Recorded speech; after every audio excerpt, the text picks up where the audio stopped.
El poder de los dioses paganos. El ataque del hinduismo contra el cristianismo por una conversa a la ortodoxia. Todos los dioses de los paganos son demonios. Salmo 95, 5. El siguiente artículo proviene de la experiencia de una mujer que, después de asistir a la escuela secundaria en un convento católico romano, practicó el hinduismo durante 20 años hasta que finalmente, por la gracia de Dios, se convirtió a la fe ortodoxa, encontrando el fin de su búsqueda de la verdad en la Iglesia Ortodoxa rusa. Actualmente reside en la costa oeste.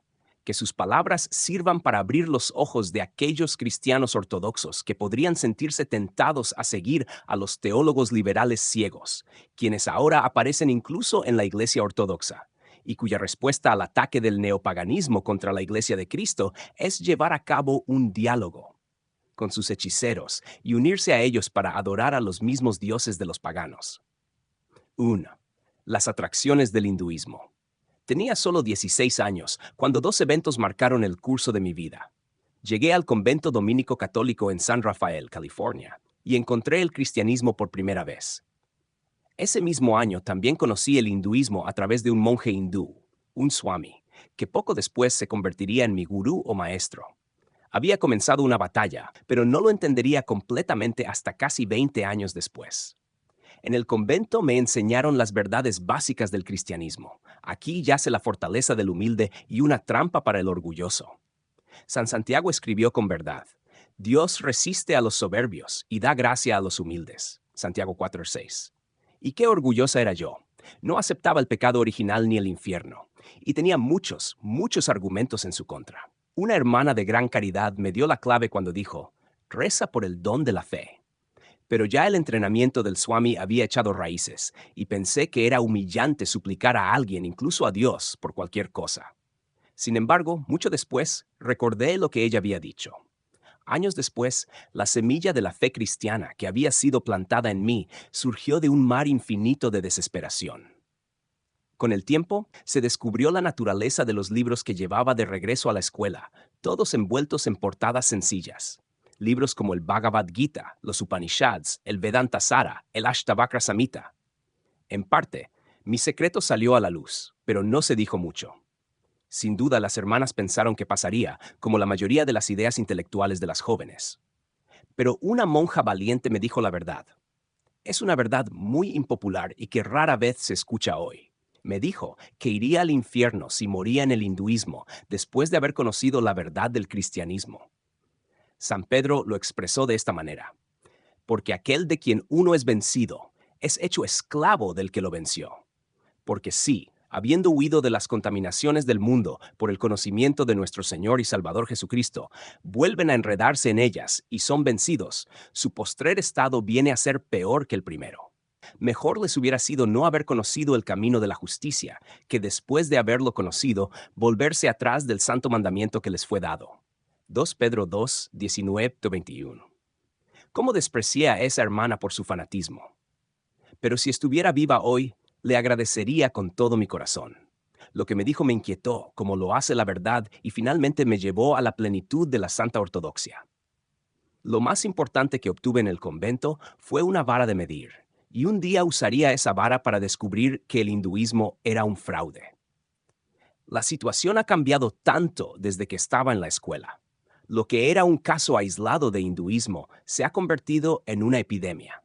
Ahora es necesario tener un entendimiento inteligente de la dogmática hindú para evitar que los jóvenes cristianos cometan suicidio espiritual al encontrarse con religiones orientales. El atractivo del hinduismo abarca todo el espectro. Hay seducciones para cada facultad y apelaciones a cada debilidad, pero particularmente al orgullo. Y siendo muy orgullosa, incluso a los 16 años, caí presa de estas primero.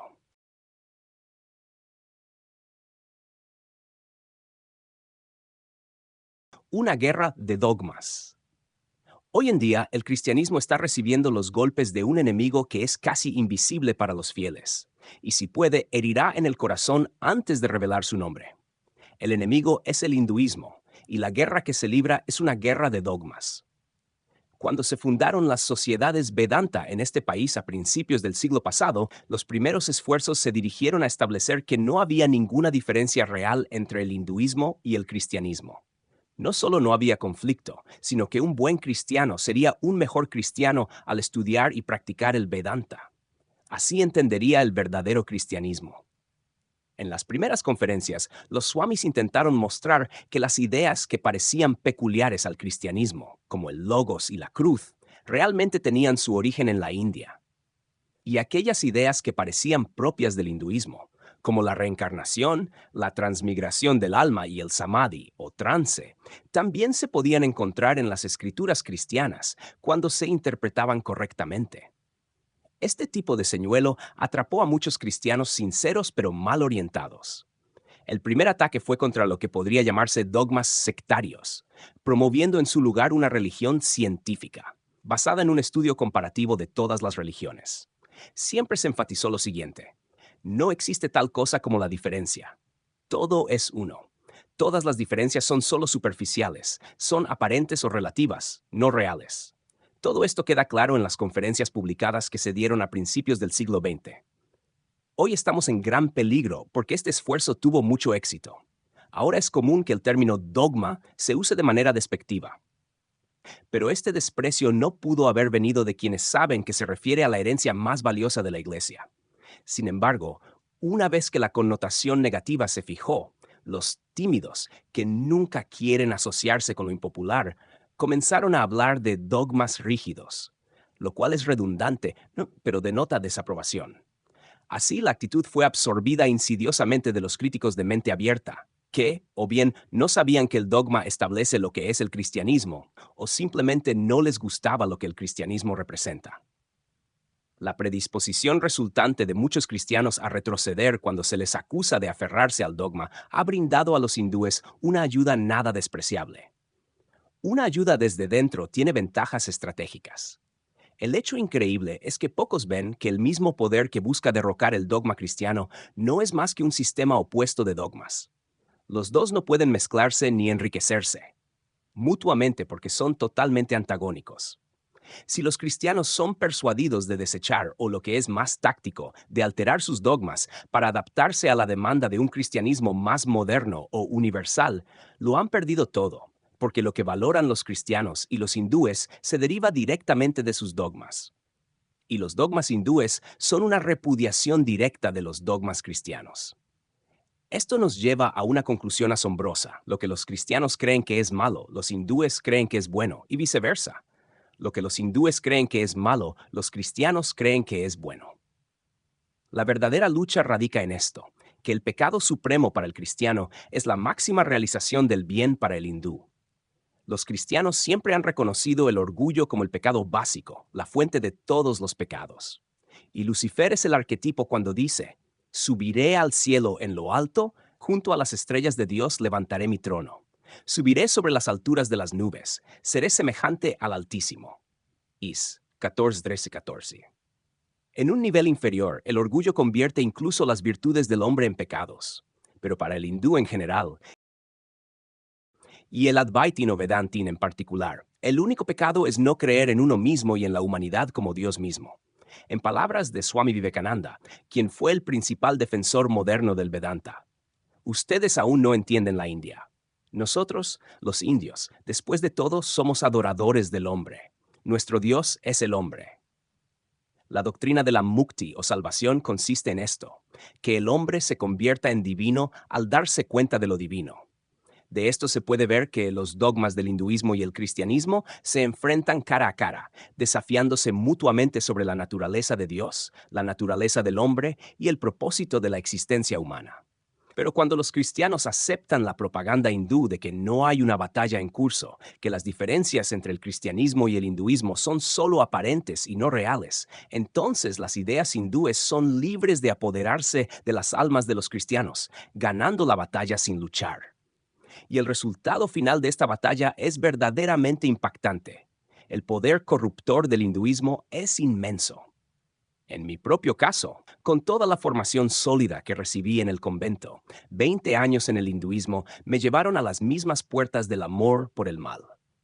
Verán, en la India también se adora a Dios como el mal, en la forma de la diosa Kali. Pero hablaré de esto en la siguiente sección, sobre las prácticas hindúes. Este es el final que espera cuando ya no hay más dogma cristiano. Lo digo por experiencia personal, porque he adorado a Kali tanto en la India como en este país. Y ella, que es Satanás, no es ninguna broma. Si renuncias al Dios vivo, el trono no quedará vacío. 3. Lugares y prácticas hindúes. En 1956 trabajé en campo con cazadores de cabezas en Filipinas. Mi interés era la religión primitiva, particularmente en lo que se denomina un área no aculturada, donde había habido pocos misioneros. Cuando llegué a Ifugao, así se llama la tribu, no creía en la magia negra. Cuando me fui, sí creía. Un sacerdote Ifugao, un Baki, llamado Talupa, se convirtió en mi mejor amigo e informante. Con el tiempo, supe que era famoso por su habilidad en el arte negro. Me llevó al Baki, que es una ceremonia de magia ritualista que ocurría casi todas las noches durante la temporada de cosecha. Una docena de sacerdotes se reunían en una choza y pasaban la noche invocando deidades y ancestros, bebiendo vino de arroz y haciendo sacrificios a dos pequeñas imágenes conocidas como bulol. Las imágenes se lavaban con sangre de pollo, la cual se recogía en un plato y se usaba para adivinar el futuro antes de ser usada en las imágenes. Estudiaban la sangre observando el tamaño y número de burbujas, el tiempo que tardaba en coagularse. Además, el color y la configuración de los órganos del pollo les proporcionaban información. Cada noche tomaba notas diligentemente. Pero esto solo era el comienzo. No profundizaré en la magia y fugao. Basta decir que, para cuando me fui, había visto tal variedad y cantidad de sucesos sobrenaturales que cualquier explicación científica era prácticamente imposible. Si había estado predispuesta a creer algo cuando llegué, era que la magia tenía una explicación completamente natural. También debo decir que no me asusto con facilidad. Pero el hecho es que dejé Ifugao porque vi que sus rituales no solo funcionaban, sino que habían funcionado en mí, al menos 2 veces. Digo todo esto para que lo que diga sobre las prácticas y lugares de culto hindúes no parezca increíble, el producto de una mente exaltada. 11 años después del episodio de Ifugao, hice una peregrinación a la cueva de Amarnath, en lo profundo del Himalaya. Según la tradición hindú, es el lugar más sagrado de culto a Shiva, el lugar donde se manifiesta a sus devotos y les concede favores. Es un viaje largo y difícil, pasando por el Mahaguna, un paso de 14,000 pies de altura, y cruzando un glaciar. Así que había mucho tiempo para adorarlo mentalmente en el camino, especialmente porque el chico que conducía el pony de carga no hablaba inglés, y yo no hablaba hindi. Esta vez estaba predispuesta a creer que el Dios al que había adorado y meditado durante años se manifestaría graciosamente ante mí. La imagen de Shiva en la cueva es en sí una curiosidad. Una imagen de hielo formada por agua que gotea. Crece y decrece con la luna. En luna llena, la imagen natural alcanza el techo de la cueva, aproximadamente 15 pies, y en la luna nueva casi no queda nada. A mi conocimiento, nadie ha explicado este fenómeno. Me acerqué a la cueva en un momento auspicioso, cuando la imagen había crecido por completo. Pronto iba a adorar a mi Dios con coco verde, incienso, trozos de tela roja y blanca, nueces, pasas y azúcar. Todos los elementos prescritos ritualísticamente. Entré en la cueva con lágrimas de devoción. Lo que sucedió entonces es difícil de describir. El lugar vibraba, igual que una choza y fugao con un baki en pleno apogeo. Aturdida al encontrarlo un lugar de inexplicable malestar, salí vomitando antes de que el sacerdote pudiera terminar de hacer mi ofrenda a la gran imagen de hielo. La fachada del hinduismo se había resquebrajado cuando entré en la cueva de Shiva. Pero aún pasó un tiempo antes de que me liberara por completo. Durante el intervalo, busqué algo que pudiera sostener el edificio que colapsaba, pero no encontré nada. En retrospectiva, me parece que a menudo sabemos que algo está realmente mal mucho antes de que podamos realmente creerlo. Esto aplica tanto a las prácticas espirituales hindúes como a los llamados lugares sagrados. Cuando un estudiante es iniciado por el gurú, se le da un mantra en sánscrito, una fórmula mágica personal y prácticas religiosas específicas. Estas son completamente esotéricas y existen en la tradición oral. No las encontrarás impresas y es muy poco probable que las aprendas de un iniciado, debido a las fuertes sanciones negativas que se aplican para proteger este secreto. En efecto, el gurú invita a su discípulo a probar la filosofía por su propia experiencia. El punto es que estas prácticas realmente funcionan. El estudiante puede obtener poderes o siddhis. Estos incluyen leer mentes, curar o destruir, producir objetos, predecir el futuro y así sucesivamente, toda la gama de trucos psíquicos peligrosos. Pero mucho peor que esto, invariablemente cae en un estado de prelest, donde toma la ilusión por realidad. Tiene experiencias espirituales de dulzura y paz infinitas. Tiene visiones de deidades y de luz. Uno podría recordar que el mismo Lucifer puede aparecer como un ángel de luz. Por ilusión, no quiero decir que no experimente realmente estas cosas. Quiero decir que no provienen de Dios. Hay, por supuesto, el constructo filosófico que respalda cada experiencia, por lo que las prácticas y la filosofía se sostienen mutuamente, y el sistema se vuelve muy sólido. En realidad, el hinduismo no es tanto una búsqueda intelectual como un sistema de prácticas, y estas son, literalmente, magia negra. Es decir, si haces X, obtienes Y, un contrato simple. Pero los términos no se explican y rara vez un estudiante pregunta de dónde provienen las experiencias o quién le está extendiendo crédito en forma de poderes y experiencias hermosas. Es la clásica situación faustiana, pero lo que el practicante no sabe es que el precio bien podría ser su alma inmortal. 4. Evangelizando Occidente. En 1893, un monje hindú desconocido llegó al Parlamento de Religiones en Chicago. Era Swami Vivekananda, a quien ya he mencionado. Causó una impresión impactante en quienes lo escucharon, tanto por su apariencia, con turbante y vestido con túnicas naranjas y carmesí, como por lo que dijo. Fue inmediatamente aclamado por la alta sociedad de Boston y Nueva York.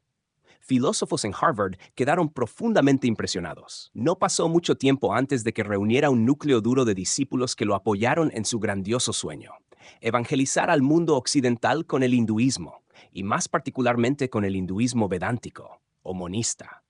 Se establecieron sociedades vedánticas en las grandes ciudades de este país y de Europa.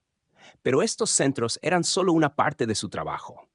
Más importante fue introducir las ideas vedánticas en el flujo del pensamiento académico. La meta era la difusión. A Vivekananda no le importaba mucho si se reconocía el hinduismo o no, siempre y cuando el mensaje del Vedanta llegara a todos.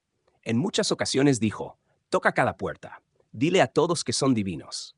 Hoy en día, partes de su mensaje están presentes en libros de bolsillo que se pueden encontrar en cualquier librería. Libros de Aldous Huxley, Christopher Usherwood, Somerset Maugham, Teilhard de Chardin e incluso Thomas Merton.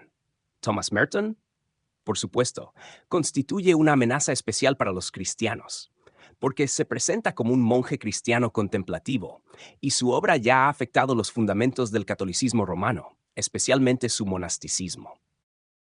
Poco antes de su muerte, el padre Merton escribió una introducción apreciativa a una nueva traducción del Bhagavad Gita, que es el manual espiritual o Biblia de todos los hindúes y uno de los pilares del monismo o Advaita Vedanta. El Gita, hay que recordarlo, se opone a casi todas las enseñanzas importantes del cristianismo. Su libro sobre los maestros Zen, publicado póstumamente, también es notable, porque toda la obra se basa en un error peligroso: la suposición de que todas las llamadas experiencias místicas en todas las religiones son verdaderas. Debería haberlo sabido mejor. Las advertencias contra esto son claras y fuertes, tanto en las Sagradas Escrituras como en los Santos Padres. Hoy en día, conozco un monasterio católico en California, donde monjes claustrales están experimentando con prácticas religiosas hindúes. Fueron entrenados por un indio que se convirtió en sacerdote católico. Si el terreno no hubiera sido preparado, creo que este tipo de cosas no estarían ocurriendo. Pero, después de todo, este era el propósito de la llegada de Vivekananda a Occidente: preparar el terreno. El mensaje del Vedanta de Vivekananda es lo suficientemente simple. Parece más de lo que es debido a sus adornos, un deslumbrante vocabulario sánscrito y una estructura filosófica muy intrincada. Esencialmente el mensaje es este: todas las religiones son verdaderas, pero el Vedanta es la verdad última. Las diferencias son solo una cuestión de niveles de verdad. En palabras de Vivekananda, el hombre no está viajando del error a la verdad, sino subiendo de una verdad a otra, de una verdad más baja a una verdad más alta. La materia de hoy es el espíritu del futuro, el gusano de hoy, el Dios de mañana. El Vedanta se basa en esto, que el hombre es Dios. Por lo tanto, es tarea del hombre trabajar en su propia salvación. Vivekananda lo expresó así: ¿quién puede ayudar al infinito? Incluso la mano que viene hacia ti a través de la oscuridad tendrá que ser la tuya propia. Vivekananda fue lo suficientemente astuto como para saber que el Vedanta puro sería demasiado para que los cristianos lo siguieran de inmediato. Pero los niveles de verdad proporcionaron un puente adecuado hacia el ecumenismo perfecto, donde no hay conflicto porque todos tienen razón. Según las palabras del Swami, si una religión es verdadera, entonces todas las demás también deben serlo. Así, la fe hindú es tanto tuya como mía. Nosotros los hindúes no solo toleramos, nos unimos a cada religión, orando en la mezquita del musulmán, adorando ante el fuego del zoroastriano y arrodillándonos ante la cruz del cristiano. Sabemos que todas las religiones, desde el fetichismo más bajo hasta el absolutismo más alto, no son más que intentos del alma humana por captar y comprender lo infinito. Así, recogemos todas estas flores y atándolas con los lazos del amor, las convertimos en un maravilloso ramo de adoración. Aún así, todas las religiones eran solo pasos hacia la religión última, que era el Advaita Vedanta. Sin embargo, todas las religiones eran solo pasos hacia la religión definitiva, que era el Advaita Vedanta. Vivekananda sentía un especial desprecio por el cristianismo, que en el mejor de los casos consideraba una verdad baja, una verdad dualista. En conversaciones privadas decía que solo un cobarde daría la otra mejilla. Pero sin importar lo que dijera sobre otras religiones, siempre volvía a la necesidad del Advaita Vedanta. Arte, ciencia y religión, dijo, son solo tres maneras diferentes de expresar una única verdad.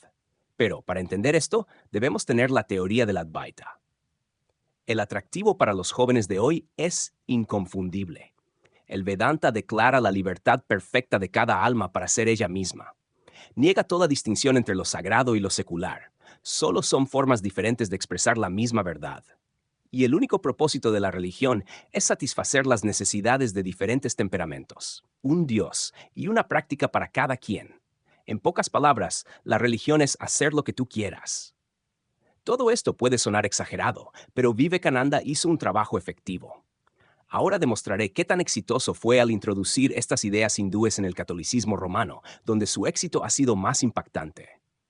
Swami Vivekananda vino por primera vez a América para representar el hinduismo en el Parlamento de Religiones de 1893.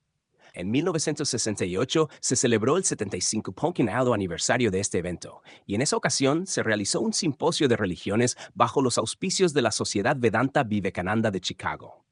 El catolicismo romano estuvo representado por un teólogo dominico de la Universidad de Paul, el padre Robert Campbell. Swami Vaishnanda abrió la reunión leyendo mensajes de buena voluntad de tres personas muy importantes. El segundo era de un cardenal estadounidense. El padre Campbell comenzó la sesión de la tarde con una charla sobre el conflicto entre los tradicionalistas y los modernistas en el catolicismo moderno. Dijo: en mi propia universidad, encuestas realizadas sobre las actitudes de los estudiantes católicos muestran un gran giro hacia las opiniones liberales en los últimos 5 o 6 años. Sé que el gran Swami Vivekananda estaría a favor de la mayoría de las tendencias hacia el cristianismo liberal. Lo que el padre Campbell aparentemente no sabía era que las doctrinas modernistas que describió no eran cristianas en absoluto, eran pura y simplemente Vedanta. Para que no haya duda de interpretación, citaré las palabras del padre sobre la interpretación modernista de 5 temas, tal como aparecieron en 3 revistas internacionales: el Prabhuda Bharata, publicado en Calcuta; el Vedanta Keshari, publicado en Madrás; y Vedanta and the West, publicado en Londres. Sobre las doctrinas. La verdad es algo relativo. Estas doctrinas y dogmas, es decir, la naturaleza de Dios, cómo debe vivir el hombre y la vida después de la muerte, no son cosas fijas, cambian, y estamos llegando al punto en que negamos algunas cosas que antes afirmábamos como verdades sagradas. Sobre Dios. Jesús es divino, sí, pero cualquiera de nosotros puede ser divino. De hecho, en muchos puntos, creo que encontrarás que la perspectiva cristiana liberal se está moviendo en dirección al este en gran parte de su filosofía, tanto en su concepto de un Dios impersonal como en el concepto de que todos somos divinos. Sobre el pecado original. Este concepto es muy ofensivo para el cristianismo liberal, que sostiene que el hombre puede perfeccionarse mediante la formación y una educación adecuada. Sobre el mundo. El liberal afirma que puede mejorarse y que debemos dedicarnos a construir una sociedad más humana en lugar de anhelar ir al cielo. Sobre otras religiones. El grupo liberal dice, no te preocupes por cosas anticuadas como buscar conversos, etc., sino desarrollemos mejores relaciones con otras religiones. Así lo dice el padre Campbell sobre los católicos modernistas. El modernista ha sido guiado como un niño por la generosa oferta de una verdad superior, una filosofía más profunda y una mayor sublimidad, que pueden obtenerse simplemente subordinando al Cristo vivo al hombre moderno. Aquí vemos entonces el espectacular éxito del hinduismo, o de Swami Vivekananda, o del poder detrás de Vivekananda. Ha logrado un barrido completo del catolicismo romano. Sus guardianes han tomado al ladrón como amigo del maestro, y la casa se ha desolado ante sus ojos. El ladrón dijo, tengamos entendimiento interreligioso, y atravesó la puerta. Y el recurso fue tan simple. Los cristianos hindúes, los swamis, solo tenían que recitar la filosofía Vedanta utilizando términos cristianos. Pero los hindúes cristianos, los católicos modernistas, tuvieron que extrapolar su religión para incluir el hinduismo. Entonces, necesariamente, la verdad se convirtió en error, y el error en verdad. Algunos ahora querrían arrastrar a la Iglesia Ortodoxa a esta casa desolada. Pero que los modernistas recuerden las palabras de Isaías. Hay de los que llaman al mal bien y al bien mal, que hacen de la oscuridad luz y de la luz oscuridad, que convierten lo amargo en dulce y lo dulce en amargo. Hay de los sabios a sus propios ojos y de los prudentes en su propia opinión. Del hinduismo, la religión universal. Me sorprendió ver cuánto había avanzado el hinduismo durante mi ausencia del cristianismo. Puede parecer extraño que descubriera estos cambios de golpe. Esto se debía a que mi gurú dominaba cada acción mía, y todo este tiempo estuve, literalmente, clausurado, incluso en el mundo. Las estrictas órdenes del Swami me prohibían leer cualquier libro cristiano o hablar con cristianos. A pesar de su pretencioso discurso de que todas las religiones son verdaderas, los Swamis saben que Cristo es su némesis. Así que durante 20 años estuve totalmente inmerso en el estudio de la filosofía oriental y en la práctica de sus disciplinas. Mi gurú me ordenó obtener un título en filosofía y antropología, pero estos solo eran pasatiempos que llenaban el tiempo entre las partes importantes de mi vida, el tiempo con el Swami y el tiempo dedicado a las enseñanzas y prácticas del Vedanta. La misión de Swami Vivekananda se ha cumplido en muchos aspectos, pero queda una pieza por lograrse: el establecimiento de una religión universal. En esto reside la victoria final del diablo. Porque la religión universal no puede contener ninguna idea individualista o sectaria, y no tendrá nada en común con el cristianismo, salvo en su semántica. El mundo y la carne pueden ser fuegos en la estufa y la chimenea, pero la religión universal será una conflagración total del cristianismo. El punto de todo esto es que el sacerdote jesuita Teilhard de Chardin ya ha sentado las bases para un nuevo cristianismo, y esto corresponde exactamente a las especificaciones de Vivekananda para esta religión universal. Teilhard de Chardin es una anomalía porque, a diferencia de los teólogos romanos tradicionales, es muy apreciado por clérigos eruditos que, en caridad, creo que no tienen idea de lo que está diciendo, porque las ideas de Teilhard son en gran medida plagios del Vedanta y del Tantra, ensamblados con jerga cristiana y fuertemente pintados con evolucionismo. Permítanme citar un ejemplo de Teilhard. El mundo en el que vivo se vuelve divino. Sin embargo, estas llamas no me consumen, ni estas aguas me disuelven, porque, a diferencia de las formas falsas del monismo que nos impulsan mediante la pasividad hacia la inconsciencia, el pancristianismo que estoy encontrando coloca la unión al término de un arduo proceso de diferenciación. Solo alcanzaré el espíritu liberando completa y exhaustivamente todos los poderes de la materia. Reconozco que, siguiendo el ejemplo del Dios encarnado que me ha revelado la fe católica, solo puedo salvarme convirtiéndome en uno con el universo. Esto es hinduismo puro. Tiene un poco de todo, un verso reconocible de un Upanishad y piezas de varios sistemas filosóficos, junto con sus prácticas. En una conferencia de prensa ofrecida por el padre Arrupe, general de la Compañía de Jesús, en junio de 1965, Teilhard de Chardin fue defendido con el argumento de que no era un teólogo y filósofo profesional, por lo que era posible que no conociera todas las implicaciones filosóficas y teológicas de algunas de sus intuiciones. Luego el padre Arrupe lo elogió. El padre Teilhard es uno de los grandes maestros del pensamiento contemporáneo, y su éxito no debe sorprender. De hecho, llevó a cabo un gran intento de reconciliar el mundo de la ciencia con el mundo de la fe. El resultado de esta reconciliación es una nueva religión. Y en palabras de Teilhard, la nueva religión será exactamente la misma que nuestro antiguo cristianismo, pero con una nueva vida derivada de la evolución legítima de sus dogmas al entrar en contacto con nuevas ideas. Con este contexto, analicemos la religión universal de Vivekananda y el nuevo cristianismo de Teilhard. La religión universal, según lo propuesto por Vivekananda, debe tener 5 características. 1. Debe ser científica. Se construirá sobre leyes espirituales. Por lo tanto, será una religión verdadera y científica. Tanto Vivekananda como Teilhard utilizan el cientificismo teórico como un artículo de fe. 2. Su fundamento es la evolución. En palabras de Teilhard, una forma desconocida de religión que nadie podría haber imaginado o descrito por falta de un universo lo suficientemente grande y orgánico para contenerla, está germinando en los corazones de los hombres a partir de una semilla sembrada por la idea de evolución.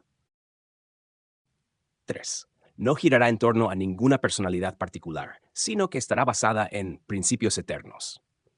Teilhard se acerca mucho a un Dios impersonal cuando escribe: Cristo se está volviendo cada vez más indispensable para mí. Pero, al mismo tiempo, la figura del Cristo histórico se está volviendo cada vez menos sustancial y distinta para mí. 4. Su propósito principal será satisfacer las necesidades espirituales de hombres y mujeres de diversos tipos. Religiones individualistas y sectarias no pueden ofrecer esto. Teilhard expresó su descontento en estos términos: el cristianismo todavía es, en cierta medida, un refugio, pero ya no abarca, ni satisface ni guía al alma moderna. 5. Todos nos dirigimos al mismo destino. Para Teilhard es el punto omega, que pertenece a algo más allá de la representación. Para Vivekananda es el Om, la sílaba sagrada de los hindúes.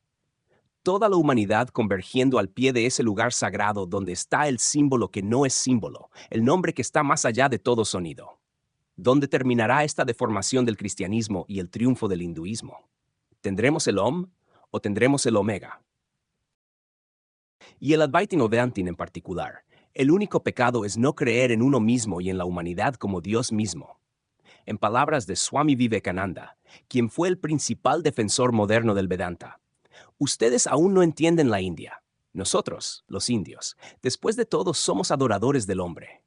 Nuestro Dios es el hombre. La doctrina de la mukti o salvación consiste en esto, que el hombre se convierta en divino al darse cuenta de lo divino. De esto se puede ver que los dogmas del hinduismo y el cristianismo se enfrentan cara a cara, desafiándose mutuamente sobre la naturaleza de Dios, la naturaleza del hombre y el propósito de la existencia humana. Pero cuando los cristianos aceptan la propaganda hindú de que no hay una batalla en curso, que las diferencias entre el cristianismo y el hinduismo son solo aparentes y no reales, entonces las ideas hindúes son libres de apoderarse de las almas de los cristianos, ganando la batalla sin luchar. Y el resultado final de esta batalla es verdaderamente impactante. El poder corruptor del hinduismo es inmenso. En mi propio caso, con toda la formación sólida que recibí en el convento, 20 años en el hinduismo me llevaron a las mismas puertas del amor por el mal. Verán, en la India también se adora a Dios como el mal, en la forma de la diosa Kali. Pero hablaré de esto en la siguiente sección, sobre las prácticas hindúes. Este es el final que espera cuando ya no hay más dogma cristiano. Lo digo por experiencia personal, porque he adorado a Kali tanto en la India como en este país. Y ella, que es Satanás, no es ninguna broma. Si renuncias al Dios vivo, el trono no quedará vacío.